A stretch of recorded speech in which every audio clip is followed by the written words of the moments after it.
அனைவருக்கும் வணக்கம். இன்றைய சம்பவம் இனிதே ஆரம்பம். தற்குறி தலைவன் விஜய் பார்த்தீங்கன்னா பாண்டிச்சேரிக்கு பிரச்சாரம் பண்ணுறதுக்கு போயிருக்காப்புல வாக்கு கேட்டு. அங்கே போகிற வழியிலே இந்த சாம்பி கூட்டங்கள் பண்ண அலப்பறைகள் வேற லெவலில் பண்ணியிருக்கானுங்க. ஒவ்வொரு இடத்துலையும் பார்த்தீங்கன்னா இவங்க டிஃப்ரெண்ட்டாக பண்ணுவானுங்க. ஒரு இடத்துல ஒரு சாம்பி கூட்டம் பண்ண மாதிரி இன்னொரு இடத்துல சாம்பி கூட்டம் பண்ணாது. ஒவ்வொன்றும் வித்தியாசமாக டிஃப்ரெண்ட்டாலாம் பண்ணுவானுங்க. இப்போ பாண்டிச்சேரிக்கு போகிறப்போ என்னெல்லாம் பண்ணியிருக்கானுங்கன்றதை பார்ப்போமா ஃப்ரெண்ட்ஸ்? வாங்க. முதல் காணொலியே கொஞ்சம் அல்டிமேட்டாக இருக்கும், யாரும் பயந்துடாதீங்க. இங்கே பாருங்க, விஜயோடைய காரு அதுக்கு மேலே பாஞ்சிட்டான். நம்ம எல்லாரும் அதை காராக தான் பார்த்தோம். ஆனால் அவன் பார்த்தீங்கன்னா அது விஜயோடைய கால்கள் அப்படின்னு பார்த்துருக்கான். அந்த கால்களை அவன் ஒரு கவட்டையாக இமேஜின் பண்ணி பாஞ்சிட்டான் ஃப்ரெண்ட்ஸ். அவனை தூக்கி ஒரு வீசிட்டாரு அங்கே இருந்த பாவன் சார். கார் மேலே ஏறி நீச்சல் போட்டுறான் பாருங்க. எல்லாரும் ஸ்விம்மிங் பூலில் தான் போடுவாங்க. ஆனால் இவன் விஜயின் கால்களுக்கு நடுவில் ஏறி போடுறதா நினச்சிக்கிட்டு காருக்கு மேலே ஏறி போட்டிருக்கான். ஸ்விம்மிங்க சொல்கிறேன். விஜயுடைய காரை பார்த்தே இப்படி பாயிறானுங்கண்ணா, விஜய் கிடச்சா என்னெல்லாம் பண்ணுவானுங்க, எப்படியெல்லாம் பாய்வானுங்க. ஜும் ஜும் சாக் சாக் சாக். அன்னைக்கு ஒரு நாள் என்னன்னா, விஜயோடைய கார் டோரில் இருக்கிற அந்த கண்ணாடி இருக்கு பாருங்க, அதில் போய் முத்தம் கொடுத்துக்கிட்டு ஓடுறான் ஒருத்தன். ஐயோ வெறி பிடிச்சி போயிருக்காங்க. விஜய்க்கு தன்னுடைய சொந்த ரசிகர்கள்கிட்டே பாதுகாப்பு இல்லை. விஜய் மட்டும் தனியாலாம் சிக்கிட்டான்னு வைங்க அவனுங்க கையிலலாம், அவ்வளோதான். விரல் தனியாக, கை தனியாக, கால் தனியாக பிரித்து கொண்டு போய் வீட்டில் வாழையை போட்டு நிற்க வைப்பானுங்க. அப்படியே அண்ணனுடைய விரல் ராது அப்படின்ட்டு. விஜயோடைய வாகனங்களுக்கு இந்த பாதுகாப்பு சட்டங்கள் ஏதாவது வேணும், வன்கொடுமை சட்டங்கள்லாம் வேணும்.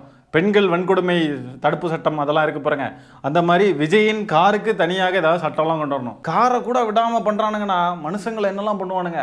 பொதுமக்களுக்கு எப்படி பாதுகாப்பு இருக்கும், பெண்களுக்கு எப்படி பாதுகாப்பு இருக்கும் இவனுங்க மத்தியில்? இப்படிலாம் காரை பார்த்தே பாயிறானுங்கன்னா ஐயோ. இதுதான் தாவேக்கா தொண்டர்களின் லட்சணம். இவனுங்கெல்லாம் தொண்டர்கள்னு நம்ம சொல்ல முடியுமாங்க?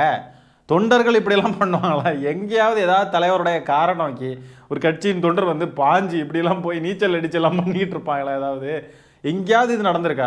அப்போ இவனுங்களை எப்படி தொண்டர்கள்னு அடையாளப்படுத்த முடியும்? இது ஒரு கட்சியும் கிடையாது, இது ஒரு தொண்டர் கூட்டமும் கிடையாது, இது ஒரு முட்டாள் மூடர் கூட்டம் தான் நம்ம சொல்லணும். தொண்டர்கள்னு சொல்லி உண்மையான கட்சிக்காக உழைக்கக்கூடிய தொண்டர்களை கேவலப்படுத்தி அசிங்கப்படுத்த நான் விரும்பல. அதனால இவனுங்களை தொண்டர்கள்னு அடையாளப்படுத்தவே கூடாது. இப்படிலாம் இவனுங்க காருக்கு மேலே ஏறி காரையும் சேதப்படுத்தி இப்படியெல்லாம் நீச்சல் அடிச்சு ஒரு மாதிரி பண்ணிக்கிட்டு இருக்கானுங்க பாருங்க. இதுக்கெல்லாம் காரணமும் திமுக தான் சொல்லி அந்த தவிட்டு தற்கொலை சொன்னாலும் சொல்லும். அதாவது பாருங்களேன், இவனுக்கு பொது சொத்துக்களையும் சேதப்படுத்தாமல் இருக்க தெரியல. விஜயோடைய கார் அது ரேஞ்ச் ரோவர், அதில் அது எவ்வளோ காஸ்ட்லியான கார், அதுக்கு மேலே ஏறி அது ஏறினாவே எவ்வளோ ஸ்க்ராச்சஸ், அது டென்ட் விழுந்தாலும் விழ வாய்ப்பு இருக்குது. ஒரு பொருளை நம்ம டேமேஜ் பண்ணக்கூடாது அப்படின்ற அறிவே கிடையாது. இதுக்கு முன்னாடி விஜயோடைய காரோடைய பம்பர்லாம் கழட்டி எடுத்துகிட்டு போயிட்டானுங்க. அப்படியெல்லாம் கூட நடந்திருக்கு. அது விஜய்க்கு அந்த காசெல்லாம் பெரிய விஷயம் இல்லைன்னு கூட வச்சுக்கோங்களேன். ஆனால் அடிப்படையாகவே இவனுங்களுக்கு ஒரு பேசிக் சிவிக் சென்ஸ்ன்றதே இல்லைன்றதை நான் சொல்கிறேன். ஒரு பொருள் அது தனிநபருடைய பொருளோ இல்லைன்னா பொது சொத்தோ, அது அடுத்தவங்க பொருள் நம்ம டேமேஜ் பண்ணக்கூடாதுன்ற அறிவே இல்லை. ஏற்கனவே கூட சமீபத்தில் எங்கேயோ ஒரு பெண்மணியுடைய காருக்கு மேலே ஏறி அந்த காருடைய அந்த மேல் போர்ஷன் இருக்கு பாருங்க, அதை மொத்தமாகவே அமுக்கி விட்டானுங்க. மேலே ஏறி நின்று கொடியை போட்டு ஆட்டி அந்த பெண் கடந்து அழுறாங்க. ஐயோ, நான் கஷ்டப்பட்டு உழைச்சி வாங்கின கார். இவனுங்களுக்குலாம் சொந்தமாக உழைச்சி வாங்கின பொருளாக இருந்தால் அதனுடைய அருமை தெரியும். அந்த பொருளுடைய அருமை என்னன்றது தெரியாதவனுங்க இப்படி தான் இந்த சிவிக் சென்ஸ் இல்லாமல் அவனுங்க பாட்டுக்கு பாயிறது. போராட்டன்ற பேரில் வந்தானுங்கன்னா தடுப்பு கம்பிகள் மேலே ஏறி எல்லாத்தையும் டேமேஜ் பண்ணுறது. மனுஷங்களையும் மனுஷங்களா பார்க்குற கிடையாது. பொருட்களையும் எப்படி ஹேண்டில் பண்ணணும்னு தெரியல. அன்னைக்கு பார்த்தா தாவேக்காவை சேர்ந்த விஜய் ரசிக குஞ்சுகள், இந்த ஆட்டோ ஓட்டுறவங்க இருப்பாங்க இல்லையா, அவனுங்க என்னன்னா அவனுங்க ஆட்டோவா என்னன்னு தெரியல, அந்த ஆட்டோவுக்கு மேலே ஏறி நிற்கிறானுங்க. உழைச்சி சம்பாதிக்கக்கூடிய பொருள் அந்த ஆட்டோ மதிக்கணும்.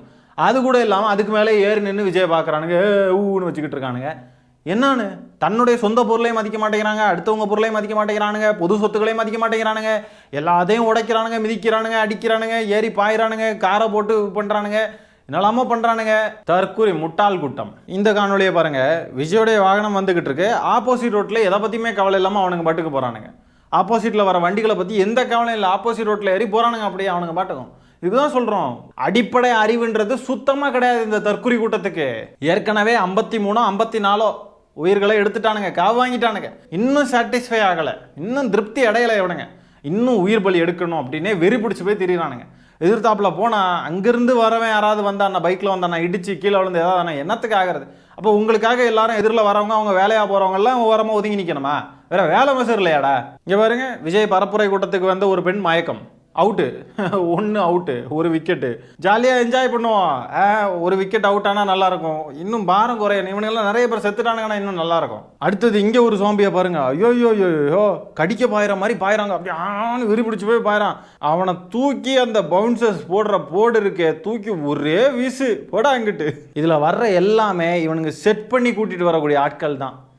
இதுக்கே இப்படி காற்று வாங்குதே, அவனுங்களையும் செட் பண்ணல அப்படின்னு சொன்னால் அங்கே எல்லாம் மரமும் செடி கொடியும் தான் வீடியோ எடுத்துகிட்டு வரணும். விஜய் வர்ற வண்டி மட்டும்தான் அங்கே இருக்கும். இவனுங்க வேணும்னு கூட்டக்கூடிய கூட்டம் தான் இது எல்லாமே. கேட்டால் தன்னெழுச்சியாக மக்கள் வராங்க. மக்களுக்கும் எங்களுக்கும் இருக்கிற இந்த பாண்டிங்கை வந்து எல்லாரும் பிரிக்க பார்க்குறாங்க, எல்லாருக்கும் பொறாமை அப்படின்லாம் உருட்டிக்கிட்டு இருப்பானுங்க. ஆனால் இவனுங்க தான் எல்லாத்தையும் கூட்டுறது. காரப்பொரி, உருண்டை, தண்ணி எல்லாம் கொடுத்து கூட்டிகிட்டு இருக்கானுங்க. அடுத்ததான் இங்கே பாருங்கள், பாண்டிச்சேரி காவல்துறையினர் என்ன பண்ணுறாங்க பாருங்கள். தற்கொலைகளுடைய வண்டிகளில் இருக்கிற சாவிகளை எல்லாம் எடுத்துகிட்டு போகிறாங்க. இதே மாதிரி தமிழ்நாட்டில் பண்ணால் இந்நேரத்துக்கு ஐயோ அம்மானு நடந்து ஒப்பாரி வச்சுருப்பானுங்க. சார், சிஎம் சார், என்ன வேணா பண்ணுங்க, என் தொடர்களை விட்டுருங்க, வண்டி சாவியை கொஞ்சம் கொடுங்க சார் அப்படின்னு நடந்து ஒப்பாரி வச்சுருப்பானுங்க. பாண்டிச்சேரி காவல்துறை என்ன உடனே நவதுவாரங்களையும் பொத்துக்கிட்டு இருக்கான் விஜய். அங்கேருந்து சொல்ல வேண்டியதானே, என்ன எங்களை ஒடுக்குறீங்களா, எங்களை வந்து என்ன நசுக்க பார்க்குறீங்களா? பாஜக காவல்துறைனா பொத்திக்கிட்டு இருக்கான், திமுக காவல்துறைனா இந்நேரத்துக்கு என்ன ஆட்டம் நடு ரோட்டில் கிடந்து ஆடி இருப்பான். வாகன சாவிகளை பிடுங்கிட்டு போனது மட்டும் கிடையாது, அவனுங்க மேலே லைட்டாக தடியடியும் நடத்தியிருக்காங்க. இங்கே பாருங்க, பாண்டிச்சேரியில் அவனுங்க மேலே அடியெல்லாம் விழுந்திருக்கு, வண்டி சாவிகளெல்லாம் எடுத்திருக்காங்க, இந்த சம்பவங்கள்லாம் நடந்திருக்கு. இதே தமிழ்நாட்டில் நடந்திருந்தா இவன் எப்படி கடந்து ஆடி இருப்பான், துள்ளி துள்ளி குதிச்சிருப்பான். அடுத்த காணொலியை பாருங்க, இந்த அணில் குஞ்சுகள்லாம் எல்லாம் விரட்டிக்கிட்டு ஃபாஸ்ட்டாக போகிறானுங்க. இதில் இப்போ ஒரு ஆக்சிடென்ட் ஆகும் பாருங்க, டொம்மால்னு அடித்து விழுந்து கிடக்கிறான் பாருங்க ஒருத்தன். இங்கே இந்த விழுந்து கிடக்கிறானுங்களா, அப்படியே இடது பக்கம் இங்கே பாருங்கள், இவனுங்க எப்போ விழுந்தானுங்கன்னே தெரில. டேய் நீங்கள் என்னடா இங்கே வந்து விழுந்து கிடக்குறீங்க, எப்படா விழுந்தீங்கன்னா எனக்கு தெரில. அந்த காணொலியை நானும் ரிவைண்ட் பண்ணி பார்த்துட்டேன், எங்கேருந்து அடித்து எங்கே போய் எப்போ விழுந்தானுங்கன்னு தெரில. இவனுங்கெல்லாம் எப்படி திருத்த முடியும்? இவனுங்களெல்லாம் காவல்துறை வந்து இப்படிலாம் இவனுங்களை பாதுகாத்துக்கிட்டு இருக்க முடியுமா? இவனுங்க விழாமல் பாதுகாக்கணும். இவனுங்களுக்கு அப்படியே ப்ரொடெக்ஷன், அப்படியே கீழே விழ போகிறானுங்கன்னா காவல்துறையினர் ஒரு 4 பேர் வந்து விஜய் ரசிகர்கள் கீழே விழுந்துடக்கூடாது, தாங்குவோம் அப்படின்ட்டு அவனுங்க விழுறதுக்கு முன்னாடியே காவல்துறையினர் கீழே இருந்து தாங்கணுமா? இப்படி தான் நினச்சிக்கிட்டு இருக்கானுங்க. இப்படி தான் செய்யணும். காவல்துறையினர் எங்களுக்கு பாதுகாப்பு கொடுக்கறது இல்லைன்னா என்ன பண்ணணும்? இப்படிப்பட்ட தற்கொலைகள்லாம் வந்து விழுறதுக்கு முன்னாடி வந்து தாங்கணுமா எல்லாரும்? இது என்ன சினிமாவா இது? சூப்பர்மேன், ஸ்பைடர்மேன்லாம் பாஞ்சு மக்களெல்லாம் காப்பாற்றுற மாதிரி அப்படியே காவல்துறையினர் வந்து பாஞ்சு விழுந்து காப்பாற்றணும் எல்லாரையும் நினச்சிக்கிட்டு இருக்கானுங்க. இவனுங்க பண்ணக்கூடிய கோமாளித்தனங்களுக்கும் இவனுங்க பண்ணக்கூடிய சேட்டைகளுக்கும் காவல்துறை என்ன பண்ண முடியும்? அடுத்து இந்த காணொலியை பாருங்க. இப்போ தான் சமீபத்தில் தஞ்சாவூரில் ஒரு பையன் இடிச்சு விழுந்தான் பாருங்க, அதே பாணியில் இடிச்சு விழுந்தான். மண்டைக்கு மேல் டயர் ஏறிக்கிறதுனா சூப்பராக இருந்திருக்கும். செத்து தொலைஞ்சிருக்கணும், நாய் செத்து தொலைஞ்சிருக்கணும். விஜய் கண்டுக்கவே இல்லை, அவனுக்கு தெரியவே செய்யாத முதல்ல இப்படி ஒன்று நடந்துச்சா என்ன, அவனுக்கு பார்த்தாலும் அவன் கண்டுக்காமல் அவன் மட்டும் தான் போவான். ஐயோ என்னாச்சு ஏதாச்சும், ஐயோ பையன் ஏதோ ஆயிட்டானா என்னன்னு தெரியல, போய் பார்ப்போம் அப்படின்லாம் கிடையாது.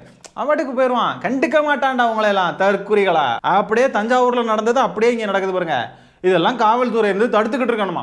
எப்படி முடியும்? இப்போ புதுச்சேரியில் காவல்துறையினர் வந்து அடிச்செல்லாம் விரட்டுறாங்க, அதுவும் திமுகவுடைய சதி. திமுக தான் ஏதோ ப்ரெஷர் கொடுத்து பாண்டிச்சேரி காவல்துறையினர் கூட கட்டுப்பாட்டில் வச்சிருக்குன்னா திமுக பார்த்துக்கோங்களேன். அக்கார்டிங் டு தம் பாண்டிச்சேரியுடைய காவல்துறை கூட திமுகவுடைய கட்டுப்பாட்டில் தான் இருக்குன்னு சொன்னாலும் சொல்லிடுவான் இந்த விஜய் தற்குறி. என்ன சொன்னாலும் நம்புறதுக்கு ஒரு தற்குறி கூட்டம் இருக்கு. இவனுங்கெல்லாம் இருக்கிற வரைக்கும் இவன் இப்படி தான் போயா புழுகிட்டு இருப்பான். விஜயை பாதுகாக்க வந்த பவுன்சர்ஸுக்கு பாலாபிஷேகம் பண்ணுறானுங்க. விஜய்க்கு பாலாபிஷேகம் பண்ண போன இடத்துல பவுன்சர்ஸ் வந்து இடையில தடுத்துக்கிட்டு இருந்ததுனால அவங்க மேலே தூக்கி தெரிச்சு விட்டானுங்க. ஸோ ஏன்டா இப்படிலாம் இருக்கீங்க? தற்குறி கூட்டம். நம்ம வெகுஜன மக்களை மையமாக வச்சு இருக்கிற நம்ம தமிழக வெற்றி கழக வேட்பாளர்களுக்கு தயவு செஞ்சு ஓட்டு போடுங்க. உங்க விஜய்க்கு ஓட்டு போடுறதா நினைச்சு ஓட்டு போடுங்க. உங்களோட தேவைகள் நிறைவேற நம்ம டிவிக்கு துணை நிற்கும். எங்களுக்கு